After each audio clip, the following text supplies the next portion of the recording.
বন্ধুরা মিলে রাস্তার পাশে খোলা মাঠে ক্রিকেট খেলছিলাম। তখন বিজয় বলল, সৌরভ, তুই তো দেখি ব্যাটিং করতে পারিস না, তুই বোলিং কর। আসলে সত্যি আমি তেমন ব্যাটিং করতে পারি না, তবুও বললাম, আরেকটা বল কর, এটাই লাস্ট চান্স। ওকে, আশিক বল কর। দেখ, এবার আশিকের বলে একটা ছক্কা মারবই। দেখা যাবে। আশিক বল মারলো, আমি চোখ বুজে দিলাম একটা শট। চোখ খুলে দেখি সবাই আমার দিকে চেয়ে আছে। আমি কিছু বুঝলাম না, তাই আশিককে জিজ্ঞাসা করলাম, কি রে, তোরা এভাবে তাকিয়ে আছিস কেন? ভাই, আজকে তুই কী শট দিলি? আমার বল কেউ আজ পর্যন্ত টাচ করতে পারলো না, আর তুই ছক্কা মেরে দিলি। আসলে আজ পর্যন্ত আশিকের বলে কেউ 4 পর্যন্ত মারতে পারিনি।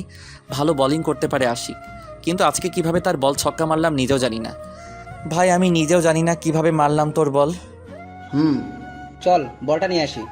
বল কোথায় গিয়ে পড়েছে? ওই যে রাস্তার দিকে। চল। তারপর হাতে ক্রিকেট ব্যাটটা নিয়েই বল খুঁজতে গেলাম রাস্তার দিকে। গিয়ে দেখি একটা মেয়ে বলটা হাতে নিয়ে গাড়িতে হেলান দিয়ে দাঁড়িয়ে আছে।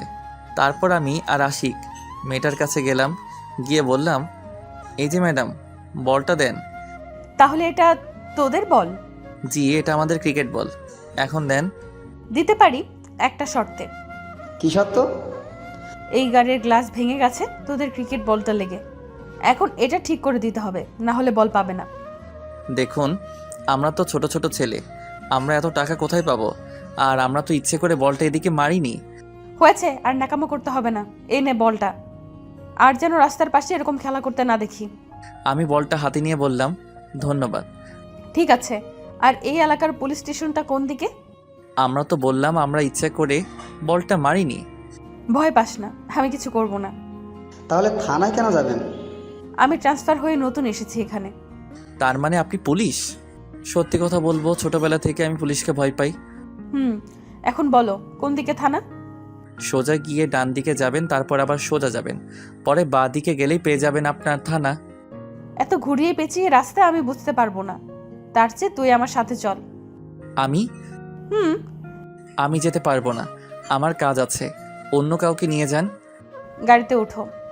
আশিক আমার কানের কাছে মুখ এনে বলল, ম্যাডামের সাথে যা, না হলে পরে আমরা এখানে আর খেলতে পারবো না। কানে কি ফিসফিস করছিস? তাড়াতাড়ি গাড়িতে উঠো।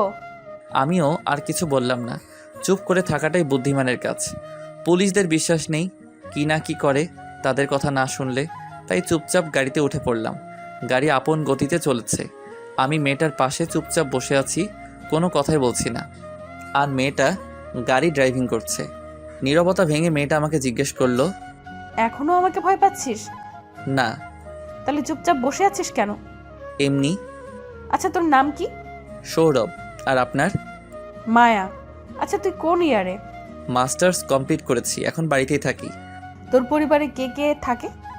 মা, বাবা, বোন আর আমি। ও, এভাবে গল্প করতে করতে থানায় এসে পৌঁছালাম। তারপর আমি গাড়ি থেকে নেমে নিজের বাসার উদ্দেশ্যে হাঁটা ধরলাম। তখন মায়া ডাক দিল আর বলল, আগামীকালকে থানায় আসিস। ঠিক আছে বলে চলে আসলাম সোজা বাসায়। দরজার সামনে এসে কলিং বেল বাজালাম। মা এসে দরজা খুলে দিল। ভিতরে গিয়ে সিঁড়ি দিয়ে রুমের দিকে যাব, তখন বাবা বলল, আজকাল তো দেখি মেয়েদের সাথে ভালোই ঘোরাফেরা হচ্ছে। তেমন কিছু না, আমাদের এলাকার থানায় নতুন এসেছে তো, তাই রাস্তা দেখানোর জন্য আমাকে নিয়ে গেছিল। যা, এখন ফ্রেশ হয়ে আই, একসাথে খাবার খাবো। ওকে বাবা। তারপর রুমে এসে ওয়াশরুম থেকে ফ্রেশ হয়ে এসে খাবার টেবিলে গিয়ে খাবার খেয়ে রুমে এসে একটু ঘুম দিলাম। ঘুম ভাঙলো সন্ধ্যায়। ঘুম থেকে উঠে ফ্রেশ হয়ে রাস্তায় হাঁটতে বেরোলাম। হাঁটতে হাঁটতে বন্ধুদের আড্ডাখানায় চলে এলাম। সেখানে কিছুক্ষণ বন্ধুদের সাথে আড্ডা দিয়ে বাসার দিকে হাঁটা ধরলাম। কিছুক্ষণ যাওয়ার পর দেখি বিকালের মেয়েটা মানে মায়া কয়েকটা ছেলেকে গাড়ির সাথে বেঁধে পেটাচ্ছে। আমি তো দেখে ভয় পেয়ে গেলাম। বিকেলবেলা যখন দেখছি তখন খুব শান্তভাবে কথা বলেছে। আমি মনে করেছিলাম মেয়েটা শান্তশিষ্ট, এখন তো দেখি তার উল্টো। আজকে মাত্র এই থানায় নতুন এলো আর আজকেই পেটানো শুরু করে দিয়েছে। আর সেসব কথা না ভেবে আমি আমার মতো করে রাস্তার অন্য পাশ দিয়ে পকেটে ঢুকিয়ে মাথা নিচু করে যাচ্ছি আর সেদিকে আর চোখে তাকাচ্ছি। ছেলেগুলোকে দেখে আমার চেনা চেনা মনে হচ্ছে। আরে, এরা তো রাস্তার পাশে দাঁড়িয়ে থাকা বখাটে বা লুচ্চা ছেলে। মানে কলেজের মেয়েরা যখন রাস্তা দিয়ে যায় তখন রাস্তার পাশে দাঁড়িয়ে মেয়েদের ডিস্টার্ব করে বা খারাপ খারাপ কথা বলে। কদিন আগে আমাদের হাতেও মাইর খাইছে বিজয়ের বোনকে ডিস্টার্ব করার জন্য। মনে হয় আজকেও এরকম করেছিল, তাই উত্তম মধ্যম দিচ্ছে। একসময় চোখ পড়ল মেয়েটার উপর, মানে মায়ার দিকে। বাব্বা, মেয়েটার কি শক্তি! একজন পুরুষের শক্তির সমান হবে। ছেলেগুলোকে এমনভাবে পেটাচ্ছে মনে হচ্ছে হসপিটালে যাওয়া ছাড়া উপায় নেই। আর ছেলেগুলো ব্যথায় ছুটে বলছে, ম্যাডাম জীবনে আর এরকম কাজ করব না, এবারের মতো ক্ষমা করে দেন। এবারের মতো ক্ষমা করে দিব, কিন্তু এই এলাকায় যেন আর না দেখি। মায়া একজন কনস্টেবলকে ডেকে বলল, এদেরকে হসপিটালে নিয়ে যাও। তারপর কনস্টেবল ছেলেদের হাতে পায়ে বাঁধা রশি খুলে গাড়িতে উঠিয়ে হসপিটালে নিয়ে চলে গেল। এতক্ষণ দাঁড়িয়েছিলাম, যখন হাঁটা দিব কি জানি কি মনে করে মায়া এদিকে তাকালো আর আমাকে দেখতে পেয়ে ডাক দিল। এই, তুই সৌরভ না? এদিকে আয়। আমি মায়ার কথা শুনে ভয় পেয়ে যেই দৌড় দিতে যাব, কিছু একটার সাথে বাড়ি খেয়ে মাটিতে পড়ে গেলাম। যখন উঠতে যাব তখন চোখে সর্ষে ফুল দেখছি, পরে আর কিছু মনে নাই। যখন আমার জ্ঞান ফিরল তখন নিজেকে একটা রুমের মধ্যে আবিষ্কার করলাম। আমি উঠতে চেষ্টা করছি কিন্তু পারছি না, মাথাটা কেমন যেন ভার ভার লাগছে। তবুও কোনো মতে উঠে বসলাম। কপালে হাত বুলিয়ে দেখি পুরো কপালে ব্যান্ডেজ লাগানো, গলাও শুকিয়ে যাচ্ছে। কোনো মতে দাঁড়িয়ে চৌকিটা ধরে অন্য পাশে টেবিলের উপর রাখা পানির জগটার কাছে গেলাম। সেখানে রাখা চেয়ারটার উপর একটা হাত দিয়ে ভর করে আর অন্য হাত দিয়ে জগ থেকে গ্লাসে পানি ঢেলে পানি খেয়ে নিলাম। এখন মাথাটা কেমন যেন বেশি ভার মনে হচ্ছে আর চোখটা যেন কেমন গুলিয়ে যাচ্ছে। তখন দরজা খোলার শব্দ শুনে ভয় পেয়ে দরজার দিকে তাকালাম। চোখ দুটো কেমন ঘোলা ঘোলা, স্পষ্ট করে দেখা যাচ্ছে না, কিন্তু মুখটা চেনা চেনা লাগছে। তাই জিজ্ঞেস করলাম, কে আপনি? আর আমার দিকে এভাবে এগিয়ে কথাগুলো শেষ করে বলার আগেই আমি আবার জ্ঞান হারিয়ে ফেললাম। যখন আমার জ্ঞান ফিরল দেখি মায়ার কোলে আমি মাথা রেখে শুয়ে আছি আর মায়া আমার চুলগুলো বিলি কেটে দিচ্ছে। তা দেখে আমি ওঠার চেষ্টা করছি দেখে মায়া আমাকে বলল, উঠতে হবে না, শুয়ে থাক। তবুও আমি ওঠার চেষ্টা করছি আর মায়াকে বললাম, মায়া ম্যাডাম আমি বাড়িতে যাব। বলছি না চুপচাপ শুয়ে থাক। আমার জন্য মা বাবা বোনরা চিন্তা করবে, আমাকে এখন যেতে হবে। তোর কোথাও যেতে হবে না, আর আমি তোর ফোন বাড়িতে জানিয়ে দিয়েছি। কি বলেছেন? বলেছি তুই আজকে একজন ফ্রেন্ডের বাসায় থেকে যাবি। ও, মনে মনে ভাবছি মেয়েটার বুদ্ধি আছে, এখানে যে আছি সেটা বলেনি। কি ভাবছিস? কিছু না। তুই চুপচাপ শুয়ে থাক, আমি তোর জন্য খাবার নিয়ে আসছি। মায়া আমাকে তার কোল থেকে তুলে একটা বালিশ টেনে বালিশের উপর আমার মাথাটা রেখে সে উঠে চলে গেল। কিছুক্ষণ পর প্লেটে খাবার নিয়ে এসে আমার পাশে বসে প্লেটটা টেবিলে রেখে আমাকে বলল, উঠো। আমি মায়ার কাঁধে হাত দিয়ে কোনো মতে শোয়া থেকে উঠে বসলাম। তারপর আমি মায়াকে বললাম, একটু পানি দিবেন? পানি দিয়ে তুই কি করবি? হাত ধোবো। তোর হাত ধুতে হবে না, আমি খাইয়ে দিচ্ছি। নিজের হাত ধুয়ে প্লেটটা হাতে নিতে নিতে, আমি নিজেই খেতে পারবো, আপনি গিয়ে খেয়ে নিন। চুপচাপ খেয়ে নে, আর আমি এখন তোর সাথেই খাবো। আমি আর কিছু বললাম না। মায়া আমার মুখে খাবার তুলে দিচ্ছে আর আমি খাচ্ছি, আর সাথে মায়াও খাচ্ছে। আমি মায়ার দিকে তাকিয়ে দেখি তার চুলগুলো সামনের দিকে চলে আসছে, হাত দিয়ে সরাতেও পারছে না। এক হাতে আমাকে খাবার খাওয়াচ্ছে আর অন্য হাতে প্লেট ধরে আছে। তাই আমি তার চুল কানে গুঁজে দিচ্ছি। তা দেখে মায়া একটা মুচকি হাসি দিল। খাওয়া দাওয়া শেষ করে আমাকে ওষুধ খাইয়ে শুয়ে দিল। আমি শুয়ে শুয়ে ভাবছি, মেয়েটা বাইরে থেকে দেখতে কঠোর হলেও মনটা ভীষণ ভালো। এসব ভাবতে ভাবতেই কখন যে ঘুমিয়ে পড়লাম। সকালে মুখে কিছু সুরসুরিতে ঘুমটা ভেঙে গেল। চোখ খুলে দেখি মায়ার চুলগুলো বাতাসের কারণে আমার মুখের উপর পড়ছে, আর মায়া মনের সুখে আমার বুকে মাথা রেখে ঘুমাচ্ছে। আমার কিছুটা হলেও তার জন্য কষ্ট লাগলো, কারণ আমি যদি না থাকতাম তাহলে মেয়েটা আরামে তার সুন্দর বিছানায় শুতে পারতো। মাথা তুলে দেখি মাথা ব্যথা কিছু হলেও কমেছে। তাই আমি মায়াকে একপাশে সরিয়ে উঠে তাকে কোলে নিয়ে উঠিয়ে বিছানায় শুয়ে দিলাম, যেন এক রূপকথার পরই ঘুমিয়ে আছে। একদম বাচ্চার মতো লাগছে ঘুমন্ত অবস্থায় তাকে। অজান্তেই মায়ার কপালে একটা চুমু দিয়ে দিলাম। তারপর একটা কাগজে লিখলাম, সাহায্য করার জন্য ধন্যবাদ। কাগজটা টেবিলের উপর রেখে আমি চলে আসলাম। মায়ার বাসা থেকে বের হয়ে রাস্তা দিয়ে হাঁটছিলাম, তখন হঠাৎ মাথাটা ঝিমঝিম করে উঠল। প্রচণ্ড ব্যথা শুরু হয়ে গেল। এখন তো রিক্সাও পাওয়া যাবে না এই ভোর সকালে। তাই কোনো উপায় না পেয়ে আশিককে ফোন দিলাম। কিছুক্ষণ রিং হওয়ার পর আশিক ফোন তুলল। হ্যাঁ বল।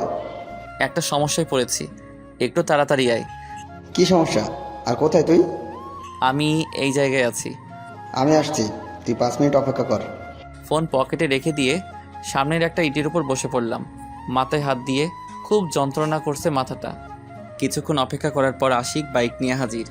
এসে জিজ্ঞাসা করলো, কি হয়েছে? আর তোর মাথায় ব্যান্ডেজ কেন?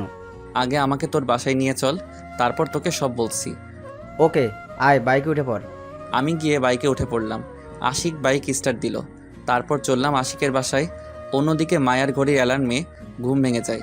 ঘুম থেকে নিজেকে বিছানায় দেখে চমকে যায় আর ভাবে, আমি তো গত রাতে মেঝেতে বসে চৌকিতে হেলান দিয়ে শুয়েছিলাম, তাহলে এখানে আমি কি করে এলাম? পরে আমার কথা মনে পড়তেই মায়ার দু চোখ আমাকে খুঁজতে লাগলো। এদিক ওদিক তাকিয়েও যখন আমাকে দেখলো না, তখন তার চোখ যায় টেবিলটার উপরে, আর সেখানে কাগজে বড় করে লেখা, সাহায্য করার জন্য ধন্যবাদ। লেখাটা পড়ে মায়া অজান্তেই ফিক করে একটা হাসি দেয় আর ভাবে, এর ভোরবেলায় ছেলেটা কি বাড়ি চলে গেছে? ছেলেটা মাথায় তো প্রচণ্ড আঘাত পেয়েছে, তাহলে কিভাবে একা যাবে? মায়া মনে মনে ভাবে, আমি কেন ছেলেটার কথা ভাবছি? ধ্যাৎ।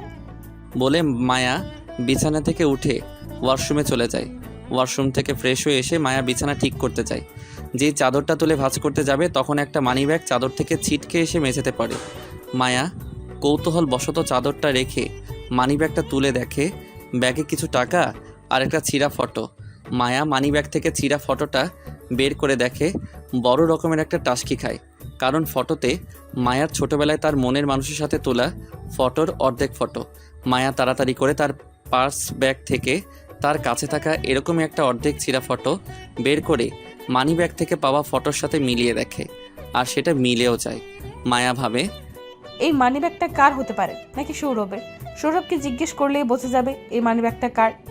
মায়া আর কিছু না ভেবে ঘড়ির দিকে তাকিয়ে দেখে অফিসের সময় হয়ে গেছে, তাই তাড়াতাড়ি করে পুলিশের ইউনিফর্ম পরে থানার দিকে রওনা দেয়। এদিকে আমি আর আশিকের বাসায় পৌঁছালাম। আমি বাইক থেকে নেমে ভিতরে গিয়ে সোজা আশিকের রুমে গিয়ে তার বিছানায় শুয়ে পড়লাম, কারণ মাথাটা বেশি ব্যথা শুরু হচ্ছিল। আমাকে এভাবে শুয়ে পড়তে দেখে আশিক জিজ্ঞেস করলো, সৌরভ, তুই ঠিক আছিস তো, নাকি শরীর খারাপ করছে? আমি ঠিক আছি, মাথার ব্যথাটা প্রচণ্ডভাবে ব্যথা শুরু হয়েছে। ও, তাহলে তুই শুয়ে রেস্ট নে, আমি একটু বাজার থেকে ঘুরে আসি। আসলে আশিকের বাবা আশিক ছোট থাকতেই মারা যায়, আর তাদের ছোট একটা ব্যবসা আছে, সেটাকে তার মা দেখাশোনা করে, আর তার বড় ভাই দেশের বাইরে থাকে, তাই তাকে রোজ বাজার করতে হয়। আমার জন্য ব্যথার ওষুধ নিয়ে আসিস, টাকা নিয়ে যায়। এই বলে আমি পকেটে হাত দিয়ে দেখি পকেটের মানিব্যাগটা নেই, মনে হয় কোথাও পড়ে গেছে, না হলে মায়ার বাড়িতে ফেলে এসে পড়েছি। তাই আশিককে বললাম, দোস্ত, মানিব্যাগটা আনতে ভুলে গেছি, তুই একটু তোর টাকা দিয়ে কষ্ট করে ওষুধ এনে দে, আমি পরে তোর টাকা দিয়ে দিব। আরে আমি তো তোর জন্য ওষুধ আনতে যাচ্ছি, আর সেই সাথে বাজারটাও করে আসবো। ধন্যবাদ দোস্ত। ঠিক আছে, ফ্রেশ হয়ে নাস্তা খেয়ে নিস, টেবিলে রাখা আছে। ওকে। আশিক বাজারে চলে গেল। আমি আরও কিছুক্ষণ শুয়ে থাকলাম। যখন মাথার ব্যথাটা একটু কমলো, উঠে ওয়াশরুমে গিয়ে ফ্রেশ হয়ে এসে টেবিলে রাখা নাস্তাটা থেকে হালকা কিছু খেয়ে নিলাম। তারপর 2 গ্লাস পানি খেয়ে আবার বিছানায় গিয়ে শরীরটাকে একটু হেলিয়ে দিলাম। তখন হঠাৎ মনে পড়লো আমার মানিব্যাগের কথাটা। মানিব্যাগের কথাটা মনে হতেই চোখ দিয়ে কয়েক ফোঁটা জল গড়িয়ে পড়লো। তার কারণ আমার ছোটোবেলার সেই ভালোবাসার মানুষের ফটো। এই একটাই ফটোর অর্ধেক ছিল আমার কাছে, আর অর্ধেকটা ভালোবাসার মানুষের কাছে। পাঠক ভাইরা, চলো ছোটোবেলার সময় ফিরে যাই। যখন আমি ছোট ছিলাম তখন আমরা গ্রামে থাকতাম, সেখানেই মিলে আমার মনে রাজকন্যার দেখা। আমাদের গ্রামে একটা নতুন পরিবার নতুন এসেছে আমাদের বাড়ির পাশেই, আর ওই নতুন পরিবারই ছিল আমার মনের রাজকন্যা। তখন আমার বয়স 6 কি 7 হবে, আর আমার মনের রাজকন্যাটার 5 কি 6 বছর হবে। পাশের বাড়ির মেয়েটা প্রায় আমার সাথে খেলতে আসতো। মেয়েটা হঠাৎ একদিন এসে আমাকে বলে, আমি I love you. I love you too. তখন কি আর আই লাভ ইউ মানে বুঝতাম, তাই আমিও বলে দিয়েছিলাম। একদিন তো দুজন এক হয়ে একটা মেলা দেখতে চলে গিয়েছিলাম। জমানো টাকাটা নিয়ে সেখানে একজন কাকুকে দুজন হয়ে বললাম, কাকু কাকু, আমাদেরও ছবি তুলে দিবে? কেন নয়, তোমাদের মতো ছোট ছোট ছেলে মেয়েদের ছবি তুলতে আমার ভালোই লাগে। তাহলে ছবি তুলে আমাদেরকে একটা ছবি দিয়ে দিবে? তাহলে চলো আমার সাথে আমার দোকানে। তারপরে কাকুর সাথে কাকুর দোকানে গিয়ে ছবি তুলে কাকু আমাদেরকে একটা ছবি দিয়ে দিল খামে ভরে। সেটা নিয়ে আমরা খেলতে খেলতে আবার বাড়িতে চলে আসি, আর ছবিটা আমার কাছেই আমি রাখলাম। একদিন শহর থেকে খবর আসলো নানু মারা গেছে, সবাই যাওয়ার জন্য তৈরি হচ্ছে। তখন আমি মাকে জিজ্ঞাসা করলাম, মা মা মা আমরা কি এখানে আর থাকবো না? দেখ বাবা, আমাদেরকে এখন থেকে শহরে থাকতে হবে, কারণ তোমার নানি যে সেখানে একা হয়ে যাবে, তাই আমরা সেখানেই তোমার নানির সাথে থাকবো। তোমরা চলে যাও, আমি সেখানে যাব না। দেখ বাবা, এরকম করে না, তাছাড়া এখানে আমরা মাঝে মাঝে বেড়াতে আসবো। তাহলে আমি যাব। এই তো আমার ছেলে। তারপর আমি আমার আর তার ছবিটা নিয়ে তার বাড়িতে গেলাম। দেখি সে তাদের বাগানে খেলছিল। আমি তার কাছে গিয়ে বললাম, আমরা চলে যাচ্ছি, আর এখানে আসবো না। তখন সে কান্না করে বলে, সেখানে গেলে আমাকে ভুলে যাবে না তো? তার জন্য এই ছবির অর্ধেক তুমি রাখো আর অর্ধেক আমার কাছে থাকবে। তারপর ছবিটা ছিঁড়ে আমার ছবিটা তার কাছে আর তার ছবিটা আমার কাছে রাখলো। যখন আমরা শহরে চলে যাচ্ছিলাম তখন সে খুব কান্না করেছিল, আমিও করেছিলাম। যখন আমি বড় হতে লাগলাম বুঝতে পারতে লাগলাম তাকে আমি ভালোবেসে ফেলেছি। পরে যখন আমি বড় হয়ে তাকে নিতে গ্রামে আসলাম, এসে শুনি তারা নাকি এখান থেকে চলে গেছে। সেদিন আমি খুব কেঁদেছিলাম তার জন্য। তারপর থেকে আমি তার ছবি নিয়েই বেঁচে আছি। যাক, এখন বর্তমানে আসি। শুয়ে শুয়ে ছবিটার কথা ভাবছি আর চোখের জল ফেলছি। ছবিটা আমি হারিয়ে ফেললাম না তো? তখন মনে পড়ল মায়ার কথা। সেখানে মনে ছবিটা পড়েছে। আমাকে সেখানে তাড়াতাড়ি যেতে হবে। যেই উঠে দরজা খুলে সামনে তাকিয়ে আমি অবাক, কারণ দরজার সামনে মায়া দাঁড়িয়ে আছে আর মায়ার পিছনে দেখি আশিক দাঁড়িয়ে আছে। আমি মায়াকে জিজ্ঞেস করলাম, ম্যাডাম আপনি এখানে? তুই চলে আসবি কেন এত সকালে? আর আমাকে বলার প্রয়োজন মনে করলি না? আপনি ঘুমাচ্ছিলেন তাই আর ডাকিনি। তুই দরজায় দাঁড়িয়ে আছিস কেন? ভেতরে যেতে দিবি না? ও, আমি তো ভুলেই গেছিলাম। মায়া রুমের ভিতরে গিয়ে একটা চেয়ারে বসে আর আমি আশিককে গিয়ে আস্তে করে জিজ্ঞেস করি, কোথা থেকে নিয়ে আসলি? বাজারে দেখা হয়েছিল আর আমাকে জিজ্ঞেস করে সৌরভ কোথায়, দেখেছি কিনা। তাই আমি বললাম সৌরভ তো আমাদের বাড়িতেই আছে। তারপর তো আমার সাথেই এলো। ও, ওখানে কি ফিসফিস করছিস তোরা? কিছু না। তাহলে এদিকে আয়। তখন আশিক বলল, তোরা গল্প কর, আমি বাজারগুলো দিয়ে আসি। বাজার থেকে সোজা রুমে এসেছিল তাই। এই বলে আশিক নিচে চলে গেল। আমি বিছানায় গিয়ে বসলাম। তখন মায়া জিজ্ঞাসা করলো, ওষুধ খেয়েছিস? না। মাথা ব্যথা কি কমেছে? কিছুটা কমেছে। এই নে, ওষুধগুলো খেয়ে নে। মিথ্যে বললাম, অথচ ব্যথা এখনও আছে। তার পার্শ্ব ব্যাগ থেকে কিছু ট্যাবলেট বের করে আমার হাতে দিতে দিতে আমিও কিছু বললাম না, কারণ মাথা ব্যথাটা বেড়েই চলেছে। তাই ট্যাবলেটগুলো নিয়ে খেয়ে নিলাম। তারপর মায়াকে বললাম, ধন্যবাদ কিসের জন্য? এত কিছু সাহায্য করার জন্য। আর এই নাও মানি ব্যাগ। পার্স থেকে বের করে আমার হাতে দিয়ে, কোথায় পেলেন এটা? আমার বাড়িতে তোর পকেট থেকে পড়ে গিয়েছিল মনে হয়, তাই দিতে এলাম। জানেন, এই মানি ব্যাগটাই আমি খুঁজতে যাচ্ছিলাম। আপনারা তার আগে চলে এলেন। তা কি আছে এই মানি ব্যাগে যে এই হারিয়ে যাওয়া ব্যাগটা খুঁজেছিস? আমার ছোটবেলার ভালোবাসা এই মানি ব্যাগে। আমার মনে রাজকন্যার ছবি আছে, কিন্তু সে ছোটবেলায় হারিয়ে গিয়েছে। তাই তার এই ছবিটা নিয়েই বেঁচে আছি। আমি তো তোমার মনের রাজকন্যা। কিছু বললেন? কিছু না। তাহলে এখন আমি যাই, থানায় যেতে হবে তো। আর তোর নাম্বারটা দে। ফোন নাম্বার দিয়ে কি করবেন? রাতে ফোন দিব। ও, এই নেন 0194। তারপর মায়া চলে গেল আর আমি একটু ঘুমানোর চেষ্টা করছি। কি করব, মাথা ব্যথায় ঘুমিয়ে আসছে না। কিছুক্ষণ পর আশিক রুমে এলো আর বলল, আঙ্কেল আন্টি ফোন করেছিল। কি বলেছি পরে? বলেছি সৌরভ আমার বাসায় আছে আর বিকেলে বাড়ি চলে যাবে। খুব ভালো করেছিস। আর মেয়েটা কেন এসেছিল? আমি তারপর আশিককে শুরু থেকে শেষ পর্যন্ত বললাম। এসব শুনে আশিক আমার দিকে হা করে তাকিয়ে আছে। এইভাবে তাকিয়ে থাকিস না, মুখে মাছি ঢুকে যাবে। এসব কিছু হয়ে গেল আর আমাকে কিছু বললি না? সময় পাইনি। এখন একটু রেস্ট নে, বিকেলে চলে যাবি না। আচ্ছা। তারপর আমি ওষুধ খেয়ে শুয়ে পড়লাম। ঘুম ভাঙলো আশিকের ডাকে। সৌরভ, এই সৌরভ, উঠে পড়, অনেক বেলা হলো, খাবার খেয়ে নে। আমি উঠে ফ্রেশ হয়ে খাবার খেয়ে নিলাম। মাথাটার ব্যথা কমে গেছে এখন।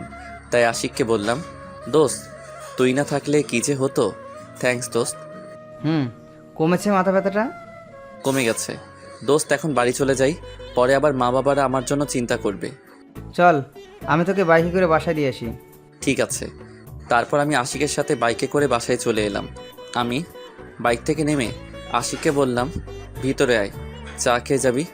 না দোস্ত, আজকে থাক, অন্য একদিন আসবো, তুই এখন রেস্ট নে। এই বলে আশিক চলে গেল।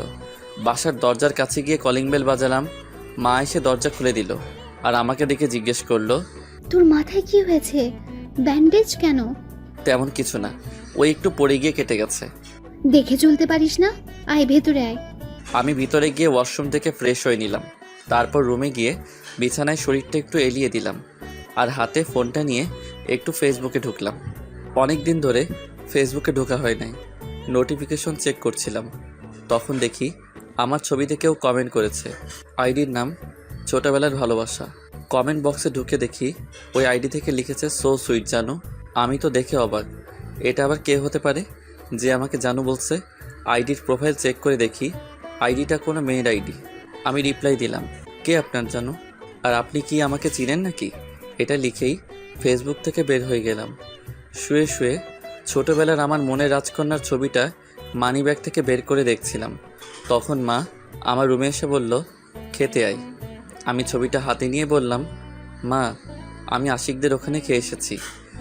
ও, আরেকটা কথা, সন্ধ্যে একটু বাজারে যেতে পারবি? তুমি বাজারের লিস্টটা রেডি করে রেখো। ওকে। তারপর মা চলে গেল। আমি আবার আমার মনের রাজকন্যাটার ছবির দিকে তাকিয়ে ভাবছি, কোথায় হারিয়ে গেলে তুমি? তোমাকে আমি কিভাবে খুঁজবো? এসব ভাবতেই চোখ থেকে কয়েক ফোঁটা জল গড়িয়ে পড়ল। তখন পাশে থাকা ফোনটা বেজে উঠল। ফোনটা তুলে দেখে অচেনা নাম্বার, তাই রিসিভ করলাম না। বারবার কল করছে, তাই বাধ্য হয়ে কলটা রিসিভ করলাম। হ্যালো সৌরভ, জি, আপনি কে? আর আমাকে কিভাবে চেনেন? আমি মায়া। এবার চিনতে পারছিস? কেন ফোন করেছেন? কি করছিস এখন? শুয়ে আছি। আপনি? এখনো থানায় আছি। ভাত খেয়েছিস? আপনি? আর শোন, আগামীকাল সকালে থানায় আসিস। কেন? আমি কি কিছু করেছি? না, তোকে একটু দরকার আছে। ঠিক আছে। এই বলে ফোনটা কেটে দিলাম। তারপর হাতে থাকা ছবিটা আমার মানিব্যাগে রেখে বিছানা থেকে উঠে ফ্রেশ হয়ে ড্রয়িং রুমে গেলাম। দেখি মা একা বসে বসে টিভি দেখছে। আমি মাকে জিজ্ঞাসা করলাম, মা বাবা কোথাও গেছে নাকি? মনে হয় পাশের বাড়িতে গেছে কিছু বই আনার জন্য। ও, মা একটু খাবার বেড়ে দাও তো, খিদা লাগতেছে। তুই বস, আমি খাবার নিয়ে আসছি। মা বসা থেকে উঠে খাবার টেবিলে গিয়ে প্লেটে খাবার বেড়ে আনলো। আমার পাশে বসে আমার মুখের দিকে খাবার তুলে বলল, খেয়ে নে। আমিও ভালো ছেলের মতো খেতে লাগলাম। মা ভাত খাওয়াচ্ছে আর আমি খাচ্ছি। আসলে জানেন পাঠক ভাইরা, মায়ের মতো করে কেউ আপনাকে ভালোবাসবে না। সব সময় সন্তানের ভালো মন্দ সব দিক থেকেই খেয়াল রাখে। আপনি যখন কোনো গোপন কিছু মায়ের সামনে লুকাবেন, মা ঠিক সেটা বুঝে ফেলবে। আর আপনার চেহারা দেখে বুঝে ফেলবে আপনি কষ্টে আছেন নাকি ভালো। শুধু মায়েরাই বুঝে সন্তানদের কষ্ট। এর জন্যই বলি, মায়েদের মন সবার থেকে আলাদা। যাক, এবার গল্পে আসি। আমার চোখ দিয়ে জল গড়িয়ে পড়ল। তাদেরকে দেখে মা জিজ্ঞেস করলো, কাঁদছিস কেন? তোমার মতো কেউ হয় না মা। এই পৃথিবীতে তুমি সবসময় সন্তানের পাশে থাকো। এই জন্য আবার কাঁদতে হয়? হুম। এখন ছাড়, খাবারটা খেয়ে নে। তারপর খাওয়া শেষ করে মাকে বললাম, দাও লিস্টটা, বাজারে যাব। মা বাজারের লিস্টটা ও টাকা দিল। সেটা নিয়ে আমি বাজারে গেলাম। বাজারে গিয়ে লিস্টে যা কিছু ছিল সব নিয়ে নিলাম। বাজার থেকে যখন ফিরছিলাম তখন পিছন থেকে কেউ ডাকছিল, তাই পিছনে ঘুরে দেখি দিয়া। একই সাথে কলেজে পড়েছিলাম, সেই থেকে আমাকে চিনে। দিয়া আমার কাছে এসে জিজ্ঞাসা করলো, কেমন আছিস সৌরভ? এই তো ভালোই, তুই? ভালো। কোথায় গিয়েছিলি, বাজারে নাকি? তোর অবস্থা কি? কোনো চাকরি টাকরি পেয়েছিস? না, এখনো পাইনি। তুই? না, চলো হাঁটতে হাঁটতে কথা বলি। চল। তারপর দুজন গল্প করতে করতে হাঁটছি। কিছু দূর যাওয়ার পর সামনে তাকিয়ে দেখি মায়া জিপ গাড়ি নিয়ে দাঁড়িয়ে আছে। তাকে দেখে আমি তো ভয় শেষ। আসলে পুলিশরা সন্ধ্যায় বা যে কোনো সময় একটা ছেলে একটা মেয়ে রাস্তায় দেখলেই ভাবে ছেলেরা মেয়েদের ডিস্টার্ব করছে। আমি দিয়াকে বললাম, তাহলে আজ যাই, পরে আবার দেখা হলে জমি আড্ডা দিব। এখন তাড়াতাড়ি যেতে হবে, মা আমার জন্য অপেক্ষা করছে, মনে হয় রান্না করার জন্য। ঠিক আছে, বাই, আবার দেখা হবে। দিয়ার কাছ থেকে বিদায় নিয়ে বাড়ির উদ্দেশ্যে রওনা দিলাম। এদিক ওদিক না তাকিয়ে সোজা হাঁটা শুরু করলাম, মাথা নিচু করে। কিছু দূর যাওয়ার পর কিছু একটার সাথে ধাক্কা খেলাম। মাথা তুলে সামনে তাকিয়ে অবাক, সামনে মায়া দাঁড়িয়ে আছে। মনে হয় মায়ার সাথে ধাক্কা খেয়েছি। মায়া আমার দিকে রাগী চোখে তাকিয়ে আছে। সেটা দেখে আমি আরও ভয় পেয়ে গেলাম, কারণ যেভাবে তাকিয়ে আছে যেন কাঁচাই চিবিয়ে খেয়ে ফেলবে। তখন আমি সরি বলে পাশ কাটিয়ে আসছিলাম, তখন মায়া আমার হাতটা ধরে ফেলল। আমি তো ভয় শেষ, কি না কি করে। পুলিশদেরকে আমার একদম বিশ্বাস নেই। তখন মায়া জিজ্ঞেস করলো, মেয়েটা কে? তখন আমি বললাম, আমার কলেজ লাইফের ফ্রেন্ড। ও, আর একটা কথা বলি, মনে রেখো, আর কোনো মেয়ের সাথে কথা বলতে যেন না দেখি। কেন? মেয়েদের সাথে কথা বললে কি হবে? আর তাছাড়া আপনিও তো একটা মেয়ে। আমি ছাড়া অন্য মেয়ের সাথে কথা বলবি না, ঠিক আছে? আর যদি দেখি তাহলে একেবারে লকআপে ভরে দিব। কেন? আমার ইচ্ছা। ও, এখন সরেন, বাড়িতে যেতে হবে। আয়, আমি তোকে গাড়িতে করে বাসায় পৌঁছে দিয়ে আসি। আমি যেতে পারবো। বেশি কথা বলিস কেন? গাড়িতে ওঠ। যেতে চাইছিলাম না, মায়ার জোরাজোরিতে যেতে হলো। তারপর গাড়িতে উঠে পড়লাম।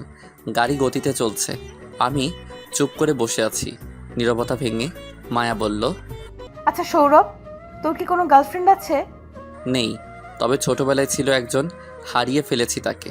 তাই আর এই প্রেম ভালোবাসায় জড়াইনি। কেন? কারণ সে যদি আবার ফিরে আসে, যদি সে ফিরে না আসে? তাহলে এইভাবেই একা কাটিয়ে দিব বাকিটা জীবন। আর আমার বিশ্বাস সে ফিরে আসবে।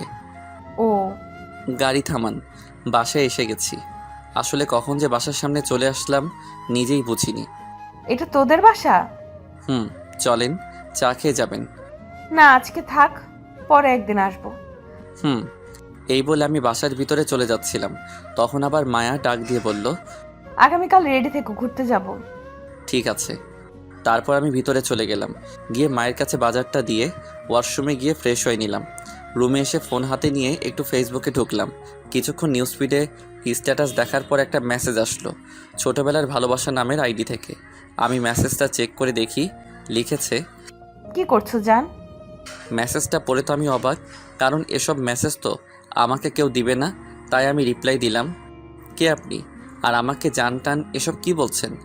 তখন আবার মেসেজ আসলো, রিপ্লাই দিল, তুমি আমার জান, বুঝলে? আর আমাকে তুমি চিনবা না, বুঝছো? আমি মেসেজটা সিন করে আর রিপ্লাই দিলাম না। রিপ্লাই দিলেই যত জান টান, বাবু সোনা, তামা, লোহা ইত্যাদি বলবে, তার চেয়ে বরং রিপ্লাই না দিলেই ভালো। তারপর ফেসবুক থেকে বের হলাম, কিছুই ভালো লাগছে না। যা বিজয়কে ফোন দিয়ে দেখি। বিজয়কে ফোন দিলাম, রিং হওয়ার কিছুক্ষণ পর রিসিভ করলো। কি করছিস? এই তো এখন মাত্র খাবার খেয়ে আসলাম। তুই কি করছিস?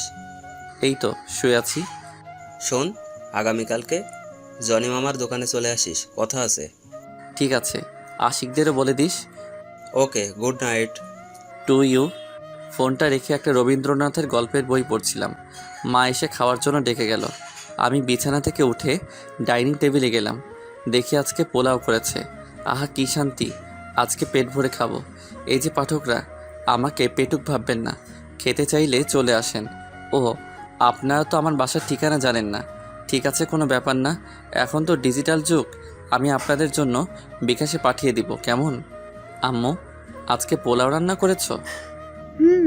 সাথে গরুর মাংস। মা, আমার তো গন্ধগুলো শুকেই জিভে জল চলে আসছে, তাড়াতাড়ি দাও। দেখ পাগল ছেলের কারবার, হাত ধুয়ে নে, আমি খাবার বেড়ে দিচ্ছি। আমি হাত ধুয়ে নিলাম। আমি মাকে জিজ্ঞেস করলাম, মা, বাবা কোথায়? আজকে একসাথে খাবো। তখন বোন সাথে ছিল আর বলল, ওয়াশরুমে গেছে, চলে আসবে এক্ষুনি। বলতে না বলতেই বাবা হাজির। তখন বাবা বলল, কি কথা হচ্ছে শুনি মাসেলের? কিছু না। মা খাবার বেড়ে দিল, সবাই মিলে খাচ্ছি। একসময় বাবা বলল, সৌরভের মা, আজকে রান্নাটা কিন্তু একদম টেস্টি হয়েছে। কি বলিস সৌরভ? মা আজকে যা রেঁধেছে না, কি বলবো, তোমার রান্নার তুলনা হয় না। হয়েছে হয়েছে, আর পাম দিতে হবে না, চুপচাপ খেয়ে নে। আজকে যদি এখানে নিঝুম থাকতো তাহলে আরো ভালো হতো। ও, আপনাদের তো বলাই হয়নি আমার বোনের নাম। কোনো ব্যাপার নয়, এখন বলছি। বোনের নাম নিঝুম, হোস্টেলে থাকে, ছোট থেকেই হোস্টেলে থাকে। আমি মাসে মাসেই যাই তাকে দেখতে, সেও আসে যখন কলেজ ছুটি হয়। প্রতিদিনই ফোন করে। খুব মজা হতো। হ্যাঁ, কেমন আছে, ঠিকমতো খায় কিনা কে জানে। মা তুমি চিন্তা করো না তো, নিঝুম ঠিকই আছে। তাছাড়া আর কয়েকদিন পরই তো তাদের কলেজ ছুটি হবে। ও, তার ছুটি হলে তাকে নিয়ে আসিস, কতদিন ধরে দেখি না। কলেজ ছুটি হলে সৌরভ নিয়ে আসবো নে। এখন খাও তো। ঠিক আছে মা, মাংসের ঝোলটা একটু দাও তো। প্লেটটা এদিকে দে, তোমারও কি কিছু লাগবে? পোলাওটা একটু দাও। এই নাও। তারপর খাওয়া দাওয়া শেষ করলাম। শেষ করে ড্রয়িং রুমে এসে সোফায় বসলাম, টিভি দেখতে লাগলাম। টিভিতে সিআইডি দেখছি, আমার ভালোই লাগে। আর মাঝে মাঝে পোগো চ্যানেলে একটা কার্টুন হয়, টিটো। খুব মজার একটা, ছোট ছেলের মাথায় এত বুদ্ধি। তবে এখন সিআইডি দেখছি। যখন নিঝুম আসে তখন আর এসব দেখা হয় না, কারণ রিমোট তার কাছে থাকে। আর আপনারা জানেনই তো, মেয়েদের সিরিয়াল দেখা নেশা। কি কি চ্যানেল জানি আছে, ও মনে পড়েছে, স্টার জলসা, কালার্স বাংলা, জি টিভি। আমার তো মাঝে মাঝে ইচ্ছা, এই চ্যানেলটা কেন যে দিয়েছে, যারা দিয়েছে তাদেরকে গিয়ে ধরে পুষ্টাই কি একটা চ্যানেল, দিন নাই রাত নাই, সিরিয়াল চলে। কিছুক্ষণ টিভি দেখার পর রুমে গেলাম। খুব ঘুম পাচ্ছিল। রুমে গিয়ে ফোনটা হাতে নিয়ে দেখি মায়া ফোন দিয়েছে। আমি কল ব্যাক করতে যাব, তখন আবার কল আসলো। রিসিভ করলাম। হ্যালো, আপনি যে নাম্বারে ফোন করেছেন তা এখন ব্যস্ত আছে। আজকে মনটা ফুরফুরে, তাই একটু মজা করে বললাম। তাছাড়াও আজকে কেন জানি তার সাথে মজা করতে মন চাচ্ছে। মজা করবি না আমার সাথে। কেন, আপনি কি পাগল যে আপনার সাথে মজা করব? এটা আমি কি বললাম? জিভে কামড় কাটলাম। কি, তুই আমাকে পাগল বললি? এই যা, এ তো দেখি রেগে যাচ্ছে। এখন কি করি? পুলিশ তো পাগলই সারাদিন, অন্যের পিছনে দৌড়ায়। এই যা, কি বলতে গিয়ে কি বলে ফেলেছি। কি বললি তুই? অন্যের পেছনে সারাদিন দৌড়ায়, তাই না? এখন থেকে তোর পেছনে লেগে থাকবো। না মানে আমি বলতেছিলাম পুলিশরা আসামিদের পিছনেই দৌড়ায়। এখন পাম মারা হচ্ছে। পাম কেন মারতে যাব? আগামীকাল থেকে তোর পেছনেই লাগবো, দেখে নিস। আমি তো মজা টুট টুট করে ফোনটা কেটে দিল। একরাশ ভয় নিয়ে শুয়ে পড়লাম, কারণ যেভাবে রেগে কথা বলছে, আগামীকাল কি না কি করে। আগামীকাল সত্যি কি আমার পিছনে লাগবে? যদি লাগে আমার তো জীবনটাই তামা তামা হয়ে যাবে। এসব ভাবতে ভাবতে ঘুমিয়ে পড়লাম। সকালে মায়ের ডাকে ঘুম ভেঙে গেল। ঘুম থেকে উঠে ফ্রেশ হয়ে হালকা কিছু নাস্তা করে বিজয়ের সাথে দেখা করতে গেলাম। বাসা থেকে বের হয়ে রাস্তা দিয়ে যাচ্ছি, তখন দেখি মায়া জিপ নিয়ে দাঁড়িয়ে আছে। আমি দেখেও না দেখার মতো করে চলে আসলাম। কিছু দূর যাওয়ার পর পিছনে তাকিয়ে দেখি মায়া জিপ নিয়ে আমার পিছনেই আসছে। মনে মনে ভাবছি, সত্যি মনে হয় আমার পিছনে লাগছে। গতকাল কেন যে ওই কথা বলতে গেলাম, শালা এখন নিজের কথাই নিজে ফেঁসে গেছি। আমি সেদিকে পাত্তা না দিয়ে আমার গন্তব্যের দিকে এগিয়ে চলছি। আমি বিজয়ের দেওয়া ঠিকানায় গেলাম, দেখি আশিকরাও এসেছে। আমি তাদের জিজ্ঞেস করলাম, কি কেন ডেকেছিস এখানে? না মানে তোদের একটু হেল্প দরকার, তাই তোদের এখানে ডেকেছি। কিসের জন্য হেল্প লাগবে তোর আবার? নাকি কোনো সমস্যায় পড়েছিস? না তেমন কিছু না, শুধু ওই আর কি। কি ওই করছিস, ভালো করে বল। না মানে আমি একটা মেয়েকে ভালোবাসি, কিন্তু মেয়েটা জানে না, তো তাকে কিভাবে আমার ভালোবাসার কথা বলবো। আরে মামা, তুই আবার কোন মেয়ে প্রেমে পড়লি? ওই যে আমাদের কলেজের প্রিন্সিপালের মেয়ে আছে না, সে। আরে তুই প্রিয়ার কথা বলছিস? হুম। আর কোনো মেয়ে পেলি না তুই? তাকেই তোর পছন্দ হলো? আসলে মেয়েটা আমাদের সাথেই পড়তো একই কলেজে। আর একটা বিষয়, মেয়েটা প্রিন্সিপালের মেয়ে। মেয়েটা খুব ভালো, কিন্তু ওই প্রিন্সিপালটাই যত খিটখিটে স্বভাবের, আর রাগীও বটে। একবার তো প্রিয়াকে কে যেন ডিস্টার্ব করেছিল। ছেলেটাকে একেবারে কলেজ থেকে বের করে দিয়েছে। ছেলেটা হাতে পায়ে ধরেও ছাড় পেল না। যাক, সেসব কথা পরে গল্পে আসি। মনে হয় বেচারা মরা শখ হয়েছে। এই বলে সবাই হেসে দিল। আমি বললাম, এই তোরা থাম, কিভাবে বিজয়কে হেল্প করা যায় চিন্তা কর। আমার কথা শুনে সবাই চুপ হয়ে গেল। তখন আশিক বলল, আমার মাথায় একটা বুদ্ধি এসেছে। কি? বলে ফেল দেখি। যখন প্রিয়া এই রাস্তা দিয়ে যায় তখন সামনে গিয়ে বলে দিবি, আমি তোকে ভালোবাসি। আইডিয়াটা কেমন দিলাম? ভালোই দিয়েছিস। হঠাৎ চোখ গেল রাস্তার দিকে। দেখি প্রিয়া আর তার বান্ধবীদের সাথে কোথায় যেন যাচ্ছে। তা দেখে আমি বিজয়কে বললাম, বিজয় দেখ সামনে। কি? প্রিয়া। কোথায়? ওই যে সামনে। তারপর বিজয় সামনে তাকিয়ে প্রিয়াকে দেখে, তারপর আমাকে বলে, সৌরভ গিয়ে বলে দে না আমি যে তাকে ভালোবাসি। তুই ভালোবাসিস আর আমি গিয়ে বলবো আমি পারবো না, তুই যা। জানা দোস্ত, তুই যা চাইবি তাই দিব, প্লিজ দোস্ত। ঠিক আছে, কিন্তু যা চাইবো দিতে হবে কিন্তু। ওকে। তারপর আমি প্রিয়ার কাছে গেলাম। আমাকে দেখে প্রিয়া জিজ্ঞেস করলো, আরে শৌফিক, কেমন আছিস? ভালোই, তুই? ভালো। কোথাও যাচ্ছিস নাকি? বান্ধবীদের সাথে একটু ঘুরতে বেরিয়েছি। ও প্রিয়া, তোর সাথে কিছু কথা ছিল, একটু সাইডে আয় তো। তার বান্ধবীদের থেকে কিছু দূরে এসে বলল, কি বলবি বল। আসলে হয়েছে কি, বিজয় নাকি তোকে ভালোবাসে। এই কথাটা বিজয় বলতে বলল, তাই তোকে বললাম। তাই নাকি? সে কোথায়? ওইদিকে। এই, তোরা এখানে একটু থাক, আমি আসছি। তারপর আমাকে সাথে নিয়ে বিজয়ের কাছে গেল। রাস্তা পার হওয়ার সময় কিছু দূরে দেখি মায়া গাড়ি নিয়ে দাঁড়িয়ে আছে, আর আমার দিকে রাগী চোখে তাকিয়ে আছে। কি জানি কেন এরকমভাবে তাকিয়ে আছে কে জানে। অবশেষে রাস্তা পার হলাম। প্রিয়া বিজয়ের কাছে গিয়ে একটা ঠাস করে চড় মারল। আমরা তো দেখে অবাক, কেন চড় মারল। আর এদিকে বেচারা বিজয় গালে হাত দিয়ে প্রিয়াকে জিজ্ঞেস করলো, মারলে কেন? কেন বাবু, ভালো লাগেনি? না। ওই শালা, তুই আমাকে ভালোবাসিস, তুই নিজে না গিয়ে অন্যকে পাঠাস কেন? তো কি করব, তোর বাবার ভয়েই তো বলতে পারি নাই। ভয় পেলে আমাকে ভালোবাসতে পারবি? না। এবার আমাকে প্রপোজ কর দেখি। প্রিয়ার কথা শুনে বিজয় অবাক হয়ে বলল, তার মানে তুমি আমাকে ভালোবাসো? কলেজ থেকেই। তাহলে বলনি কেন? হারানোর ভয়ে বলিনি, যদি তুমি না বলে দিতে। তাই? এবার আমাকে প্রপোজ করো। তারপর বিজয় হাঁটু গেড়ে প্রিয়াকে প্রপোজ করে। প্রিয়াও বিজয়ের হাত ধরে তুলে জড়িয়ে ধরে। তখনই প্রিয়ার বান্ধবীরা এসে বলে, আমরাও এখানে আছি কিন্তু। এই বিজয়, এখন কিন্তু যা চাইবো তাই দিতে হবে। কি চাস বল? বেশি কিছু না, ওই পোলাও আর বিরিয়ানি খাওয়ালেই হবে সবাইকে। তাহলে আগামীকাল সকালে চলে আসিস আশিকদের নিয়ে আমার বাড়িতে। আন্টি রান্না কতদিন ধরে খাই না। ঠিক বলেছিস। তখন প্রিয়ার এক বান্ধবী এসে বলল, হ্যালো, হাই, আমি নীলা। আমি সৌরভ। আচ্ছা, আপনার কি কোনো গার্লফ্রেন্ড আছে? নেই। তাহলে তো আমারও হয়েই গেল। মানে এখন আমি আপনার সাথে প্রেম করব, তাই। কী সব বলছেন? আপনার মাথা ঠিক আছে? একদম ঠিক আছে। নীলার সাথে কথা বলছিলাম। তখন প্রিয়া বলল, চলো সবাই, আজকে তোদের জন্য ফুচকা খাওয়াবো। তারপর সবাই চলে গেল ফুচকার দোকানে। তারপর নীলাকে কিছু বলিনি। তখন আমি রাস্তার ওপাশে তাকিয়ে দেখি মায়া দাঁড়িয়ে আছে। তা দেখে তাদেরকে বললাম, তোরা যা, আমার কাজ আছে একটু। তোর আবার এ সময় কি কাজ? আমি আশিকের কানের কাছে গিয়ে বললাম, রাস্তার ওপাশে দেখ কে আছে। আশিক আমার কথা শুনে তাকিয়ে দেখে মায়া পুলিশ ড্রেসে দাঁড়িয়ে আছে। পরে আশিক জিজ্ঞেস করে, মেয়েটা কি পুলিশ? আর সকাল থেকে আমাকে ফলো করেছে। এই, তুই কাউকে বলিসনি তো আবার? আরে না। তাহলে তোর পিছনে লেগে আছে কেন সকাল থেকে? তারপর আমি গতকাল রাতের ঘটনাটা বললাম। তা শুনে আশিক বলল, তোকে মনে হয় ম্যাডাম ভালোবেসে ফেলেছে। আমাকে?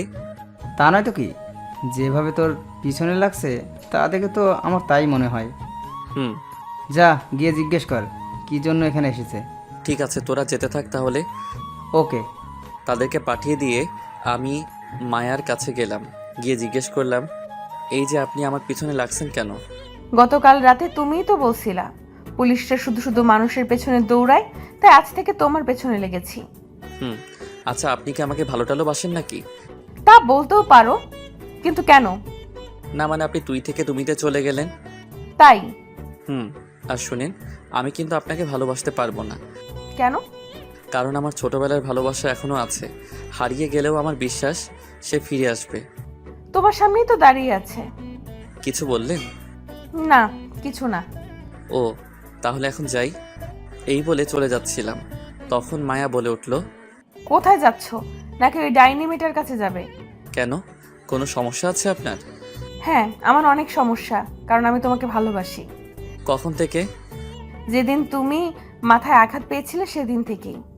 ও, তোমাকেও আমাকে ভালোবাসতে হবে। পারবো না। কি বললাম? কই কিছু না তো। এখন চলো। কোথায়? প্রেম করতে। আমি যাব না। তোমাকে যেতেই হবে। এই বলে আমাকে টেনে গাড়িতে উঠালো। আমি আর কিছু বললাম না। যেভাবে রেগে আছে এখন, মায়া গাড়ি চালাচ্ছে আর আমি চুপ করে বসে আছি। কিছু দূর যাওয়ার পর মায়া গাড়িটা পার্কের সামনে থামালো। মায়া গাড়ি থেকে নেমে বলল, নামো। আমিও চুপচাপ গাড়ি থেকে নেমে পড়লাম। তারপর দুজনে পার্কের ভিতরে গেলাম। পার্কের ভিতরে গিয়ে একটা বেঞ্চে বসলাম। চুপচাপ বসে আছি। আমি আশেপাশে তাকিয়ে দেখি একজন আরেকজনকে কিস করছে। তা দেখে আমি বুঝে গেলাম এটা প্রেম করার জায়গা। কিছুক্ষণ পর মায়া নরম সুরে বলল, সৌরভ, তুমি কি আমাকে সত্যিই ভালোবাসতে পারবে না? না। কেন? নাকি তোমার ছোটবেলার ভালোবাসাকে ভুলতে পারছো না? ধরে নাও তোমার ভালোবাসা এসে গেছে। মানে? আমি জানি তোমার ছোটবেলার ভালোবাসা কে, যার ছবি আজও তুমি মানি ব্যাগে নিয়ে ঘুরো। কি ঠিক বললাম তো? মায়ের কথা শুনে আমি অবাক হয়ে গেলাম, কারণ সে কিভাবে জানলো এসব বিষয়ে। তাই অবাক হয়ে মায়াকে জিজ্ঞাসা করলাম, আপনি এসব জানেন কিভাবে? তাছাড়া তোমার ছোটবেলার সবকিছুই আমি জানি। মানে তুমি ছোটবেলার একটা মেয়েকে খুব ভালোবাসো, তার জন্য এতদিন ধরে অপেক্ষা করছো। তা আপনি কি করে জানলেন? কারণ মেয়েটা আমার বাড়িতেই আছে। তাড়াতাড়ি চলেন, আসলে প্রিয় মানুষটাকে দেখতে মনটা খুবই ছটফট করছে। কোথায়? আপনার বাড়িতে। ও, চলো। তারপর মায়ের সাথে করে পার্ক থেকে মায়ের বাড়িতে চললাম। মায়ার বাড়িতে পৌঁছে আমি গাড়ি থেকে নেমে তাড়াতাড়ি মায়ার বাসার ভিতরে গেলাম। আমার এরকম করা দেখে মায়া জিজ্ঞাসা করলো, তুমি এমন করছো কেন? কারণ তাকে অনেকদিন পর দেখবো তো তাই। আর তর্স হয়েছে না। কোথায় সে? তোমার পাশেই তো দাঁড়িয়ে আছে। আমি মায়াকে আবার জিজ্ঞেস করলাম, কোথায় সে? আছে। তারপর মায়া তার ঘরের দরজা খুলে আর আমি ভিতরে গিয়ে কাউকে দেখতে না পেয়ে মায়াকে জিজ্ঞাসা করি, ঘরে তো কেউ নেই, কোথায় আছে সে? কেন, আমি তো আছি। মানে আমি তোমার ভালোবাসা। আপনি? আমি। কেন বিশ্বাস হচ্ছে না? না। তাহলে তোমার মানিব্যাগটা দাও। কেন? দিতে বলছি, দাও। আমিও আর কিছু বললাম না, পকেট থেকে বের করে দিয়ে দিলাম। মায়া মানিব্যাগটা নিয়ে ব্যাগ থেকে সেই ছবিটা বের করলো। তা দেখে আমি বললাম, এটা আমাকে দিয়ে দিন। মায়া চুপ করে আছে। মায়া তার পার্স থেকে আরেকটা ছবি বের করে সেটা দেখে তো আমি চমকে যাই, কারণ আমার কাছে যে ছিঁড়া ছবিটা ছিল সেটা তার অর্ধেক। আমি মায়াকে জিজ্ঞাসা করলাম, এই ছবিটা আপনি কোথায় পেয়েছেন? ছোটবেলা থেকেই আমার কাছে ছিল। আর এই ছবিটা তুমি কোথায় পেয়েছো? আমার মানিব্যাগে যে ছবিটা ছিল সেটা দেখিয়ে। কেন? আর এই ছবিতে আমার ছোটবেলার ছবি? মায়া আর কিছু না বলে সোজা এসে আমাকে জড়িয়ে ধরলো। আমি তো অবাকের পর অবাক হচ্ছি, কেন এমন করছে মায়া? আর ছবিটার অর্ধেক অংশটাও তার কাছে। তাহলে কি মায়া আমার? না, আর কিছু ভাবতে পারছি না। এদিকে মায়া আমাকে জড়িয়ে ধরে আছে। ছাড়াতে চেষ্টা করছি কিন্তু কোনো মতে ছাড়াতে পারছি না। মায়া বলছে, এরকম করছো কেন? জানো তোমার জন্য আমি কতটা অপেক্ষা করেছি। আর নয়। কী সব বলছেন? ঠিকই বলছি। আর তুমি মনে হয় আমাকে এখনো বিশ্বাস করতে পারছো না। তাহলে এই দেখো। আমাকে ছেড়ে দিয়ে তার শার্টের হাতা তুলে আমাকে দেখিয়ে, আমি তো দেখে বিশ্বাসই করতে পারছি না। এটা কি করে সম্ভব? তার হাতে এই অক্ষরের একটা ট্যাটু আঁকা। তা দেখে আমি বুঝে গেলাম এটা সেই মানুষটাই। যখন আমরা ছোটোবেলায় স্কুলে যেতাম তখন বড় ভাইদের হাতের ট্যাটু দেখে আমাদেরও ইচ্ছা হয়েছিল হাতে ট্যাটু আঁকতে। তারপর একদিন আমরা এক বড় ভাইয়ের কাছে গিয়ে হাতে ট্যাটু লিখিয়ে আঁকি। আমার নামের প্রথম অক্ষর এস তার হাতে, আর তার নামের এম অক্ষর আমার হাতে আঁকি। যাক, এখন বর্তমানে আসি। আমি মায়াকে কিছু বলার আগেই মায়া বলে উঠল, তোমার হাতেও কিন্তু এম অক্ষরের ট্যাটু আছে। আমি এখন আরও নিশ্চিন্ত হলাম, কারণ আমার হাতে যে ট্যাটু আছে সেটা আমি আর সে ছাড়া কেউ জানতো না। আমি কোনো কথা না বলে মায়াকে গিয়ে জড়িয়ে ধরে কান্না করে দিলাম। এই কান্না কষ্টের কান্না নয়, আনন্দের কান্না। আমাকে কান্না করতে দেখে মায়া বলল, তাই একদম কান্না করবে না, তাহলে কিন্তু আমিও খেতে দেব। তাহলে কাছে থেকেও আমাকে বলোনি কেন? তুমি আমার সেই তুমি। বলতে চেষ্টা করেছি কিন্তু পারিনি। আর ফেসবুকে যে আইডি থেকে তোমাকে মেসেজ দিত সেই মেসেজটাও আমিই দিতাম। অনেক ভালোবাসি তোমাকে। ভালোবাসবে তো আমাকে? কি বলো? আমিও তোমাকে অনেক অনেক ভালোবাসি, তাই তো আজ পর্যন্ত কোনো মেয়ের প্রস্তাবে রাজি হইনি। তুমি আসবে বলেই। কি? তোমাকে মেয়েরা প্রেমের প্রস্তাব দিত? কিন্তু আমি রাজি হইনি। আজকেও একটা মেয়ে আমাকে কথাটা বলার আগেই মায়া বলল, ওই ডাইনিটা বলেছিল তো? যারা যারা আমার বরকে প্রেমের প্রস্তাব দিয়েছে তাদের এক একটাকে তো আমি হাজতে ভরবো। আমি মুচকি মুচকি হাসি দিয়ে তার দিকে তাকিয়ে আছি। রাগলে তার গাল দুটো কেমন যেন লাল হয়ে যায়, আর তাকে দেখতেও তখন খুব সুন্দর লাগে। আমার হাসি দেখে মায়া জিজ্ঞেস করলো, এই তুমি হাসছো কেন? না মানে এই যে তুমি বর বললে তাই। এই কারণে তুমি হাসছো? তাছাড়া তুমি তো আমার বরই হবে, তাই না? হব? আমি তো বিয়ে করে ফেলেছি, তাহলে কিভাবে তোমার বর হব? তো তুমি বিয়ে করেছো? এই যা, মনে হয় কান্না করে দিবে। আমি তাকে কাছে টেনে এনে বললাম, তুমি কান্না করছো কেন? মায়া নিজেকে ছাড়াতে ছাড়াতে বলল, ছাড়, আমাকে ছাড়। তুমি এখন অন্য কারো। আমি আর কিছু না বলে দুহাত দিয়ে মায়াকে জড়িয়ে ধরে তার গোলাপি মিষ্টি ঠোঁটে আমার ঠোঁট ডুবিয়ে দিলাম। আহা, সে কি ফিলিংস বলে বোঝাতে পারবো না। এদিকে মায়া ছুটার জন্য আমার বুকে কিল ঘুষি দিতে লাগলো। আমিও কি ছাড়ার পাত্র? অবশেষে না পেরে চুপ করে রইল। প্রায় 10 মিনিট পর ছেড়ে দিলাম। দুজনই হাঁপাচ্ছি। এক পর্যায়ে মায়া বলল, তুমি এটা কি করলে? কই কি করছি? তুমি আমাকে কিস করলে। হবু বউকে কিস করবো না তো কাকে করবো শুনি? কে তোমার বউ? আর তুমি তো বিয়ে করেছো, তোমার বউকে গিয়ে কিস করো, আমাকে করছো কেন? আমি তাকে শক্ত করে জড়িয়ে ধরে বললাম, আমি তো শুধু তোমাকে রাগানোর জন্য মিথ্যে বলেছিলাম, আর তুমি সেই সিরিয়াসভাবে নিলে। তোমাকে ছাড়া আমি কি কাউকে বিয়ে করতে পারি? আমাকে রাগাতে খুব ভালো লাগে, তাই না? তোমাকে রাখতে দেখলে খুব সুন্দর লাগে। তাই? হুম, খুব ভালোবাসবে তো আমায়? অনেক অনেক ভালোবাসবো। এভাবে আমাদের হারিয়ে যাওয়া প্রেম ফিরে এলো, আর আমাদের প্রেম শুরু হয়ে গেল 1 মাস পর। আজ আমার আর মায়ার বিয়ে। বিয়েটা পারিবারিকভাবেই হচ্ছে। দুই পরিবারের খুশিতেই আমাদের বিয়ে হচ্ছে। ছেলেপুলেরা দৌড়াদৌড়ি করছে। আমি বসে আছি আমার রুমে। সকাল থেকে মায়াকে দেখেনি, তাই তাকে দেখতে মনটা ছটফট করছে। কি করব বল, ভাবিরা তার কাছে যেতেই দেয় না। কিছুক্ষণ পর বাবা রুমে এসে আমাকে ডাক দিয়ে গেল। স্টেজে যেতে কাজী নাকি এসে গেছে। আমি রুম থেকে বের হয়ে স্টেজে গিয়ে বসলাম। একা একা বসে আছি। শালার বন্ধুগুলোকে দেখি বসে ময়দা মাখা সুন্দরী মেয়ে দেখছে। আমার বউকে আবার বলিনি, কিন্তু আমার বউ যথেষ্ট সুন্দরী আছে, ময়দা মাখার দরকারই নেই। এই কথা পাঠক ভাইয়েরা আমার বউকে বলবেন না আবার। কিছুক্ষণ পর মায়াকে আমার পাশে বসিয়ে দিল, আর কাজী বিয়ের কাজটা শুরু করে দিল। অবশেষে বিয়ের কাজ সম্পূর্ণ হলো। এখন প্রায় রাত 10টা বাজে, আর আমি বাথরুমের দরজার সামনে দাঁড়িয়ে আছি। আমাকে দরজার সামনে দাঁড়িয়ে থাকতে দেখে ভাবিরা জোর করে আমাকে রুমের ভিতরে ঢুকিয়ে দিয়ে দরজাটা বাইরে থেকে বন্ধ করে দিল। রুমের ভিতরে গিয়ে বিছানার কাছে গেলাম। দেখি মায়া ইয়া বড় লম্বা ঘোমটা দিয়ে বসে আছে। আমি ঘোমটা তুলে তাকে দেখে আবার ক্রাশ খাইলাম আর কি। তারপর মায়াকে বললাম, চলো বাসর করি আমরা। আমার এই কথাটা হঠাৎ বলাতে মায়া চমকে উঠে বলল, সবার সামনে? কেউ তো নেই। নেই মানে? তোমার পাঠকরা তো দেখছে, তাদের সামনে আমার লজ্জা করে না বুঝি? ওরে আমার লজ্জাপতি বউরে। এই যে পাঠক ভাইয়েরা, আপনারা এখন আসতে পারেন।